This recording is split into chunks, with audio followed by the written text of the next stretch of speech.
কুমিল্লায় বন্যায় কবলিত হয়েছে ১৪টি উপজেলা, হয়েছে ব্যাপক ক্ষয়ক্ষতি। এসব এলাকায় ক্ষতচিহ্ন দিন দিন ভেসে উঠছে নতুন আরও দুঃস্বপ্ন নিয়ে। বানের পানিতে ঘরবাড়ি হারিয়ে নিঃস্ব মানুষজন এখন দিশেহারা। বুড়িচংয়ের কিং বাজেহুড়া গ্রামের খবর জানাতে সরাসরি যুক্ত হচ্ছেন প্রতিনিধি আনোয়ার হোসেন।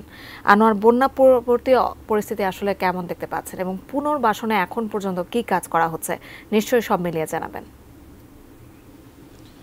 জাকিয়া, বন্যার যে পরিস্থিতি এখন কিন্তু স্বাভাবিক বলা যায়, যে অর্থাৎ এই অর্থে স্বাভাবিক বলা যায় বন্যার যে পানি, সেই বানের পানি কিন্তু কমে গেছে, কিন্তু এখন যা ভেসে উঠছে চোখের সামনে সেটি খুবই দুর্বিষহ।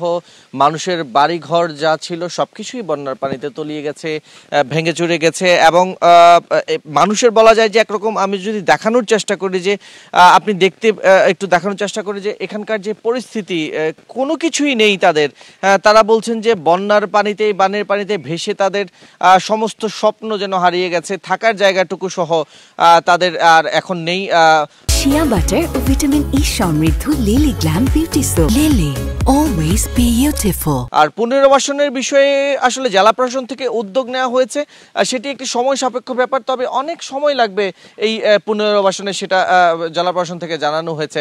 আর এখানকার যে বাসিন্দারা আছেন তারা বলছেন যে তাদের যে রাত কাটানোর যে ব্যবস্থা, সেটিও কিন্তু এখন তাদের মাথার উপরে যে ছাদ সেটি নেই, সেটির ব্যবস্থা যত দ্রুত একটু করা যায় তত বেশি ভালো হবে। সার্বিকভাবে একটি বিষয় জানিয়ে রাখি যে জেলার 14টি উপজেলা কিন্তু বন্যায় ক্ষতিগ্রস্ত হয়েছে, কবলিত হয়েছে বন্যার পানিতে, এবং এই পরিমাণ কিন্তু প্রায় ৩,৩৬৪ কোটি টাকারও বেশি ধরা হয়েছে যে বন্যায় যে ক্ষতি হয়েছে।